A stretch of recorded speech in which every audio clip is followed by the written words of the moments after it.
Looks like we're getting straight into round 10 here. We're going to be following the story of Philipp, who we've had on a few times today on the stream. He's piloting his welder-based Mewtwo deck. And we're actually coming up against something very spicy for this last round. We've got a Naganadel chess deck, where you're trying to create that win condition with the Stinger GX and finding a way to win the following turn and hoping your opponent can't close against you. So this is going to be really spicy because there's a lot of new additions to this list as well. So very cool to see these two decks coming up against each other. For sure.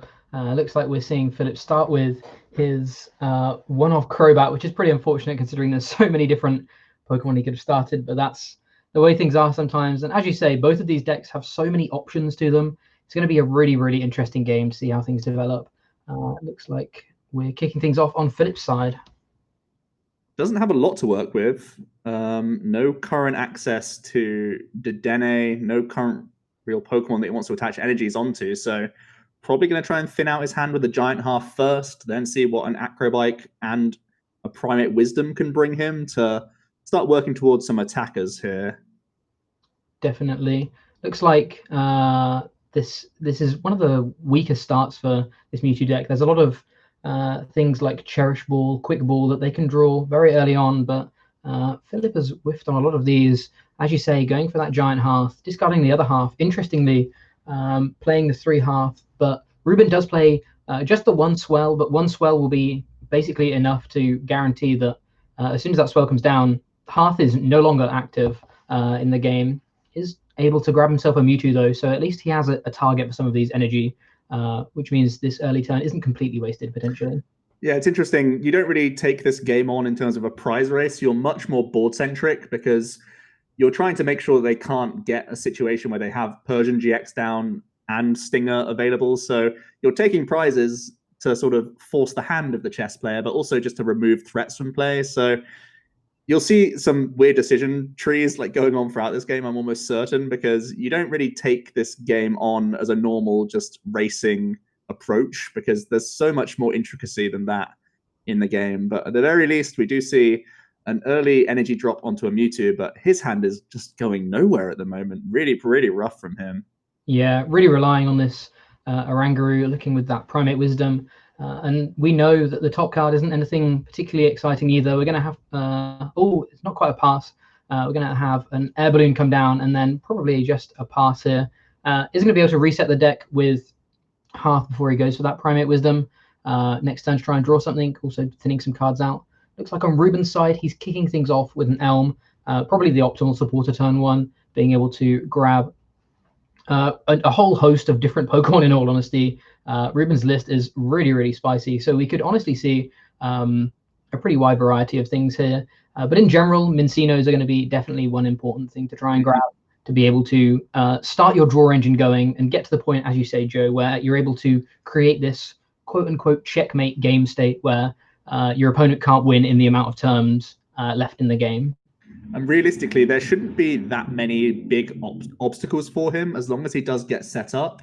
There's nothing in Philipp's deck that can remove things like Island Challenge Amulets. There's no tool removal in the 60. There's nothing that can take additional prize cards as he goes. So as long as his plan A does go well, we're going to see this sort of chess-style deck in action and doing what it does best, really, just setting your opponent down to 3 prize cards and then finishing off a tag team. And there's already a 3 prize Pokemon on the board. So as long as he draws pretty well, he's going to be in good shape. And he started off with the Elm's Lecture. That's the perfect starter. We're seeing him communication for a Jirachi now. He can get an extra Stellar Wish going on in here as well. He's got a really nice board setup from the offset here. You saw him communication in a Swanner, one of the new Swanners. We are seeing Bird Keepers in this list, an additional way that we can see more damage come onto the board.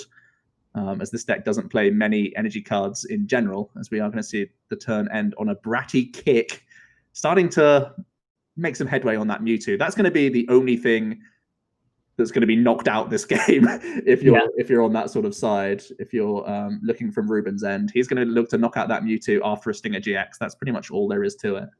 Definitely.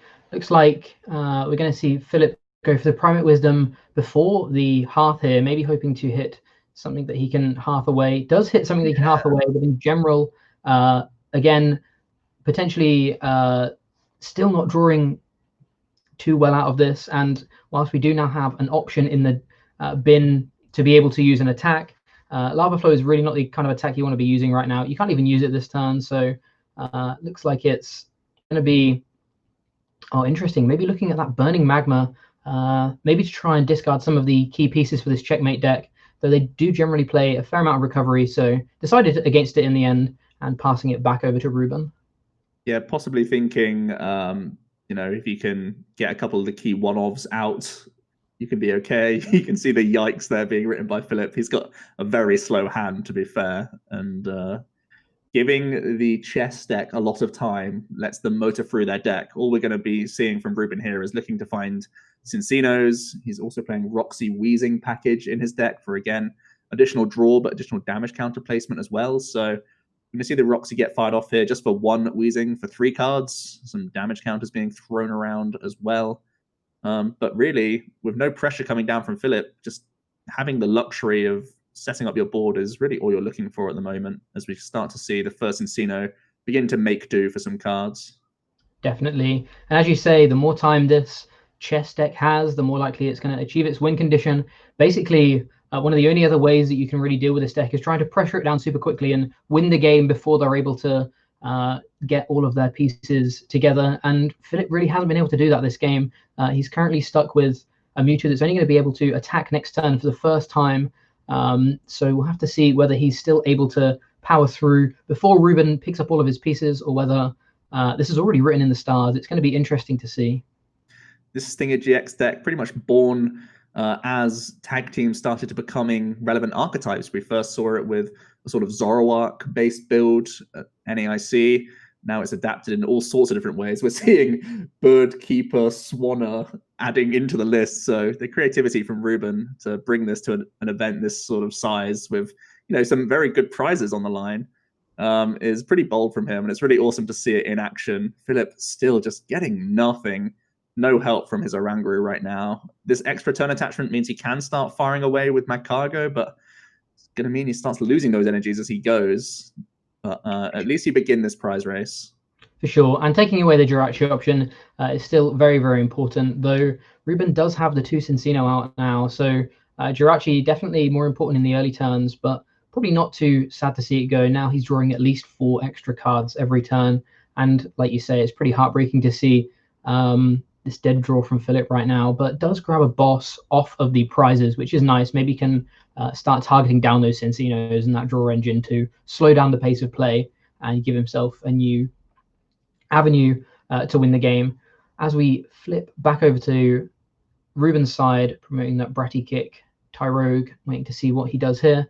Obviously, Bratty Kick is similar to the Intrepid Sword ability in that it ends your turn, but on a coin flip, you get to deal 3 damage or 3 damage counters to one of your opponent's Pokemon. So, as you've mentioned, being able to set up this damage early, ready for that big Naganadel turn into being able to take those 3 prizes on the Mewtwo for that just 1 KO throughout the game. It's a nice way to supplement your early turns without just passing them over. You can at least be doing something.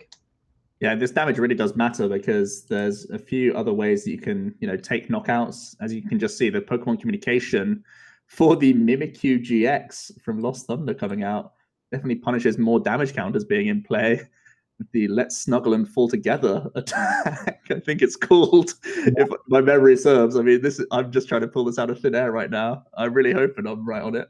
I have to do a quick search on the card, but straight away, 1 prize from Philipp. And we're going to see this Mimikyu come in pretty aggressively here. Mm-hmm. Interestingly, Ruben went with a stamp there, despite Philipp really not representing anything. But Ruben is going to take the initiative and go for this KO on the Mewtwo, using that counter gain to his best advantage. And maybe this is going to be the way this game ends. Maybe rather than the usual one KO from the checkmate side, maybe Ruben is ready to initiate this prize race and say, I can see that you're dead drawing. Let me see if I can really capitalize on that. Looks like Philipp has drawn into a bit of a better hand, though, has the Hearth still in play, as well as that Welder in hand, so he can really accelerate some energy here, which is nice. Probably going to mean that this Mimikyu is not staying around for too long. but will completely depend on what is drawn off of the welder, of course. Welder allowing him to attach some extra energy and really get going and respond pretty well. Interesting to see that Stamp letting him back into the game, where usually we see Stamp sort of taking people out of the game. Definitely can be a double-edged sword.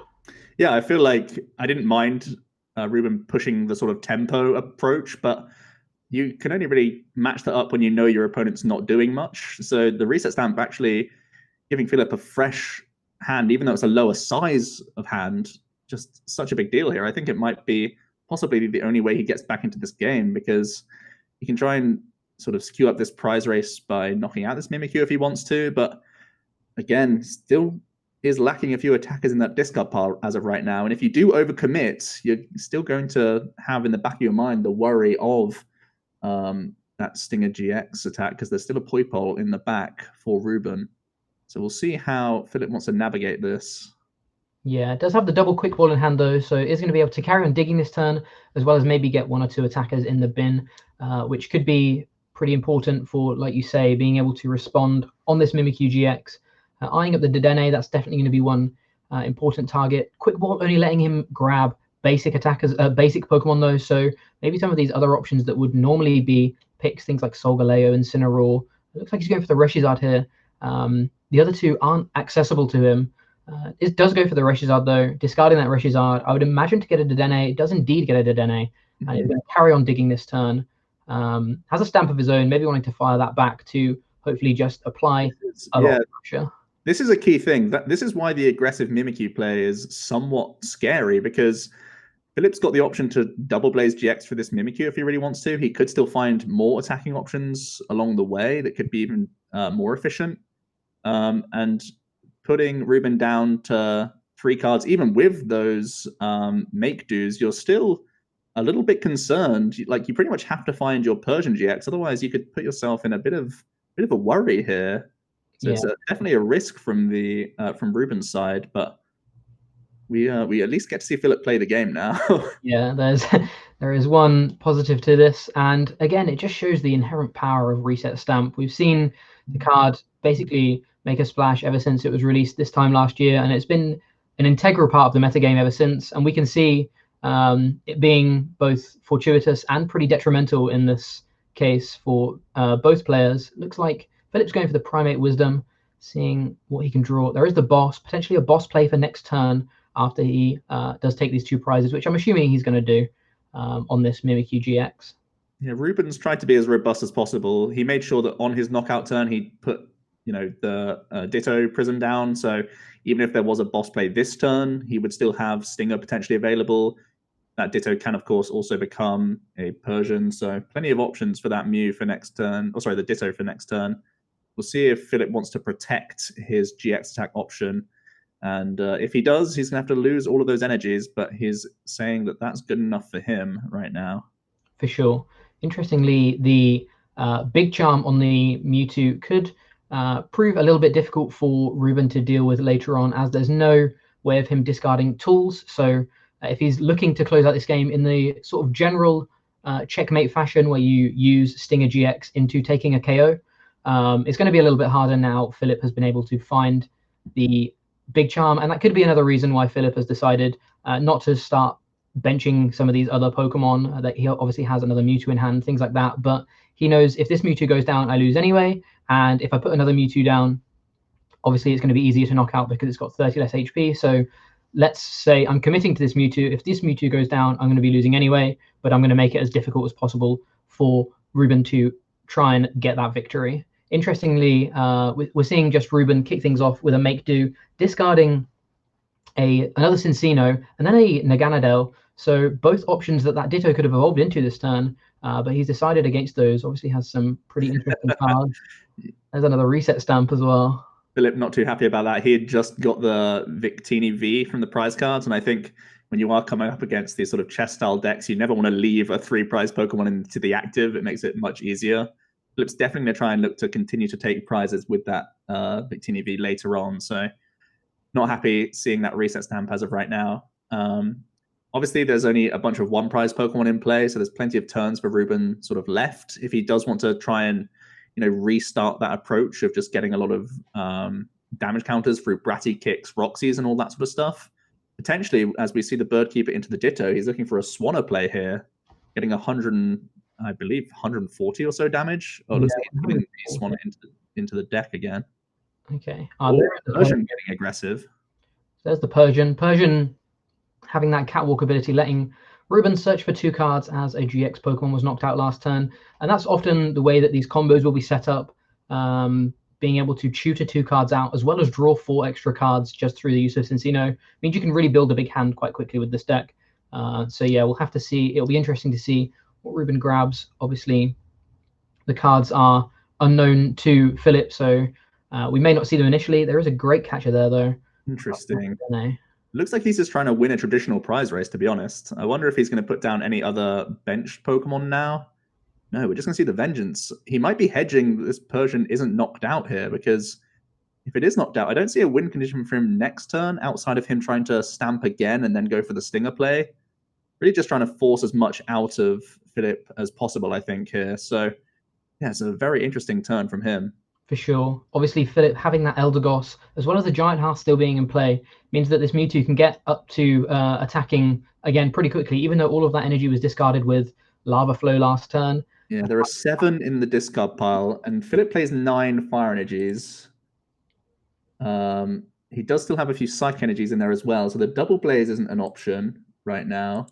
I'm just trying to think what other attackers could be in Philipp's deck that can actually one-hit KO this Persian. This might just be a wrap-up from Ruben if he's sort of made his checks on everything and nothing's in range right now. Philipp is able to grab both of those Psychic, Fire Energy, though, which is good. He can weld them both on. And if he finds a Psychic, Magma Flow will still do just enough to KO. So it's going to put Philipp in a really rough spot. He's going to have not very many energy left. But as we both said, there's not really anything else going on. He could try and, if he finds a discard energy card, he could Rebel GX, could he, from the Sylvali? Is that potentially the best play? Rebel GX worked as well, yeah. That might be his best option, I feel, here for a one-hit KO on Persian. For sure. Yeah, it looks like that's what we're seeing. He really has to keep the energy in mind, considering, like you say, there's 7 in the bin already, and he hasn't been able to use that Solgaleo or the Victory. He was glazing over that one reset stamp still in his deck, so he's going to grab this Sylvali. Does he have more Dedenne still in his deck? He has 1, right? He can com for the Dedenne. He's going to try and Dedenne away the Sylvali, attach to his Mewtwo, switch into the Mewtwo. If he can find his reset stamp, he's got a really good shot here. Definitely, which is such a contrast from the position we saw Philipp in at the start of the game. He's now using this Sylvali GX to take the KO on the Persian, and as we've said, there's really not much going on Ruben's side of the board. If this Persian goes down, looks like he's going for the Oranguru. Protecting the switch is an interesting one for me. He's basically saying he's getting 1 less card from the Dedenne, and he really needs to find the stamp, but that said, he finds a Quick Ball, so he's thinned in that regard, so it's worked out for him here. Sigalith GX going into the bin as well. Not too relevant in this format. No reset stamp. This is the stamp, which may not be overly relevant because there's 2 Cincinos in play anyway, but in general, reducing that hand size would, I think, put Philipp in a very, very strong position in this game. Yeah, I still think he's certainly in it. It's just, it would be a huge deal if he was able to combine this GX attack with a stamp as well. For sure. He is going down to 1 prize, basically forcing the Stinger GX play, I feel. Yeah. I'm not seeing a way that Ruben will be able to one-hit KO even any bench Pokemon right now, because he didn't put down any like other Meowth or anything like that, as far as I can see. So no Ducklet, nothing like that. Even the Oranguru is safe at 110 hit points right now. Yeah, it's definitely going to be potentially an uphill battle for Ruben here, especially after using both of those reset stamps as well. It's like he's got no real gas to get back into the game right now. He's just got to rely on hopefully 1, the Stinger GX potentially, and 2, if not, finding something that can tank a hit from a Mewtwo, which is going to be difficult for sure, especially with Lava Flow already in the bin. Looks like Ruben is kicking things off, discarding an Amulet, an Island Challenge Amulet. Not going to be too useful in this game, as well as the counter gain, pretty much useless at this point. There's a Ducklet. We'd have a little read of that together, I think. just in case it has a relevant attack. You never know with these sorts of decks where they can get those last little bits of damage in. Meow also coming down here. He's filled his board, so almost certainly going to be a Stinger GX. Otherwise, he's just lost on board. Yeah, gonna have to look for that Ordinary Rod, and then some kind of search for the Pokemon. There's a boss, maybe a boss stall play is what we're gonna have to go for here. Obviously, Philipp has energy in hand though. That two energy retreat cost is going to be a little bit awkward to deal with. Why did I guru the switch? Obviously, the switch would be at the top of the deck, but unfortunately, he searched the deck afterwards, so the switch is no longer guaranteed to be at the top of the deck. That being said, though, Philipp's hand still has a lot of draw in it, so... Yeah, no Dedene's left, so he's got...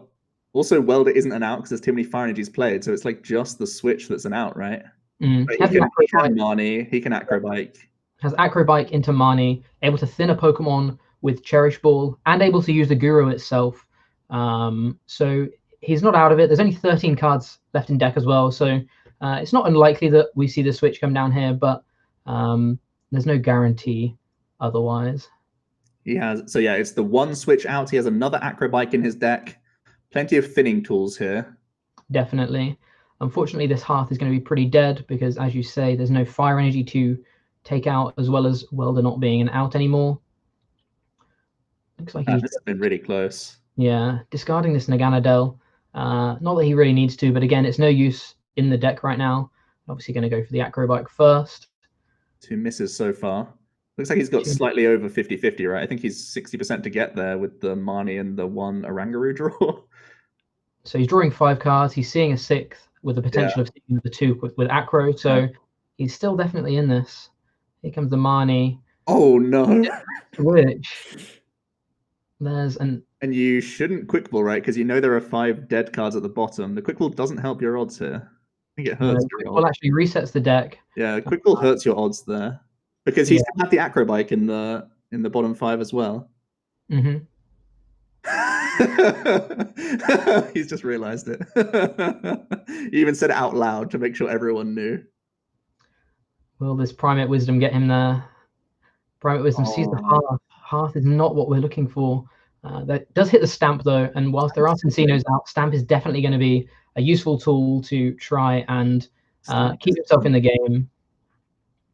We need to see a Persian or a Swanner come down. Philipp's saying he threw. He did have higher odds with a different line. That's a fact. We're going to see the make do here. It's been such an interesting back and forth. It always is because it's a question of who gets what. So now we need a triple acceleration or the Bird Keeper here. The Bird Keeper is going to close it out here. Swanner does 70 and 70 more for free thanks to the Bird Keeper. Incredible. So it looked like a very, very interesting game from the checkmate side of the board. Then there was a Stamp that kind of threw everything in the air again. That was definitely one of the most exciting games we've had on stream so far today. A really, really interesting way to see the first pod round out, especially with these, like we say, these checkmate decks are so interesting. There's so many options to them. So it's really, really cool to see one do well and guarantee a place in day 2. Obviously not guaranteed to play the checkmate deck, but maybe after doing so well with it today, especially knowing a meta is really, really important for the checkmate deck. So you know the text to use, and we could definitely see this deck do well again tomorrow. Man, I just really enjoyed that game. It was a really cool back and forth. Both players had ways into the game. Philipp had a really slow start. But then we saw the usual control side get on the aggressive, and then it actually opened the door for Philipp then to punish him with reset stamps. So both players, were sort of stopping and starting at times. So the tempo was a really, really strange back and forth. The boss's orders was just enough as Philipp wasn't able to find that last switch card to move his Orangaroo, even though he sort of had sight of it the previous turn, and it sort of kind of got out of his sight, out of his reach even, which is so harsh to see, but that's what it is. And seeing this Stinger GX deck is really awesome. Obviously, there's more VMAX Pokemon. They are entering the format. They also have 3 prize cards giving up every time they're knocked out. So in theory, you'd think that, yeah, there's just more, like 3 prizes out there for you to sort of mop up after a Stinger GX play. There's not a lot of tool removal right now as well, so you can be relatively safe against ADP with that Island Challenge Amulet. So you're free to Stinger into them quite nicely. If you're expecting control in the format, Stinger is always strong against them. And you have Birdkeeper, which attacks for free, so you're not that afraid of energy denial. This has a lot of answers. That was a really, really cool deck from Ruben. I'm glad we got to show it off. Definitely, and it's kind of one last hurrah for this checkmate deck as well, because the Naganadel rotates in a couple of weeks' time, so it's really, really cool to see a deck that has kind of always been in the back of a lot of people's minds, but a lot of people haven't been brave enough to bring it because it's a very, very complex deck to play. Obviously, with so many different options, there's so many lines of play that you could sort of go wrong and really make things harder for yourself. So it's a deck that I think requires a lot of bravery to play, and obviously it's really paid off for Ruben. So it's really nice to see this kind of archetype do well, especially like you say, as it's been relevant and in the format since NAIC last year, when the deck sort of first came about with the Zoroark engine. Still seeing it today now with this new Cincino engine, along with a couple of really cool Pokemon from Darkness Ablaze. I didn't expect to see a Swanna take a game today, let alone ever really, but it's done it. It's really, really cool to see. Yeah, really, really happy. We've kind of just been focusing so much on the brand new stuff from Darkness Ablaze, but this tournament's still very much about like saying sayonara to all the old stuff. And I'm sure, you know, the way Ruben played, and it's not the first time that he's looked towards an archetype like this. You can see the way the deck was built. You know, you basically can't come up with a harebrained scheme like this overnight. He must have played this sort of archetype before, and having his sort of last hurrah and making it into the second day of the POG Championships is a really, really nice way to sort of send off a deck that I'm sure he's been fond of in the past. Definitely. Really, really cool to see. And again, the whole rotation side of things, it's really interesting to see people bringing some of their sort of fan favorites. I went through a couple of the deck lists earlier on. There was even like a Blacephalon Naganadel deck that hasn't really seen much popularity for sort of 6 months at this point, but there were still people repping it because they knew this would be the last time they can play it in standard. And that's the kind of environment this tournament has brought, which is really, really nice. It's not just a tournament about really playing the best decks that succeed, but it's also celebrating all of your favorite Pokemon that may be rotating in the next couple of weeks, and really getting sort of having one last tournament with them, which is great to see. Yeah, my only real last hurrah was for like a skateboard. But a lot of other people have a lot of love for a ton of the cards that are going to be rotating very soon. But it's also really awesome to see, you know, the new and the old come together. Seeing Birdkeeper, Swanna in a controlling archetype like this was not a lot of people would have just seen Swanna and Birdkeeper and thought, yes, that's exactly what this deck needed. I certainly didn't think that at all. So really awesome to see Ruben get super creative with the new 60 for this sort of chess style deck. Definitely nice to see. And again, it lends itself to this kind of format where we've never had tournaments in this format before, or never any sort of real large scale ones. So it really relies on your own internal testing. And obviously the testing has paid off. You know, there's counts in these lists that, like you say, can only have been achieved based on sort of rigorous testing of, do I need this card? Do I need that card? Can I get away with cutting one of these cards? A lot of cards that we don't usually see. We saw the Swanna, like we say, we saw the Mimikyu GX, but I'm also seeing things like Beast Ball, which are only ever seen in these kind of decks. It's really, really interesting to see that the creativity still is there, especially in a format that seemed not necessarily figured out, but a lot of people knew what to expect from things like ADP, Eternatus, Center Scorch. Ruben was able to go out of his way and, like you say, really rep this old archetype in a new light and do well with it. Yeah, and you do have to kind of feel bad for Philipp a little bit as well, going into your winning in, and you have to come up against probably one of the only people in the field running an archetype like this. And, you know, he may not have even had this on his radar for a while. He might have thought this deck was sort of dead and buried and people had moved on from it. So although we did see a couple sort of jitters towards the end of the game, I think he still played really well, especially because his opening was so harsh. So he made the most tempo plays as possible, despite having like a really, really rough start. We saw exactly what he was digging for the most part. We knew that he had clear goals in mind. He was looking to try and grab that 18 out of prize cards, so it wasn't just a 3 prize Pokemon in the active. He was trying to use those reset stamps as effectively as possible. So he still portrayed like the right approach against this style of deck from Ruben. And, he forced the Mimikyu to come down early and kind of took the game sort of in haywire because it was down to like reset stamps and a couple of make do's compared to the usual like stamp to 6 and 2 make do's. They'll always hit their outs. So they really gave us a great display for our last round here. Definitely. It was good to see another deck that has, again, been in and out of the format for a little while, but Mewtwo was really not on a lot of people's radar, I feel, for this tournament. So it's another nice archetype to see doing well. Obviously, both of these archetypes you could have easily seen, for the past 6 months, but both of them having new quirks with Darkness Ablaze, new Pokemon, not necessarily from Darkness Ablaze, but have to keep in mind things like the Sigilyph GX in Philipp's deck has not seen very much play at all ever since it was released.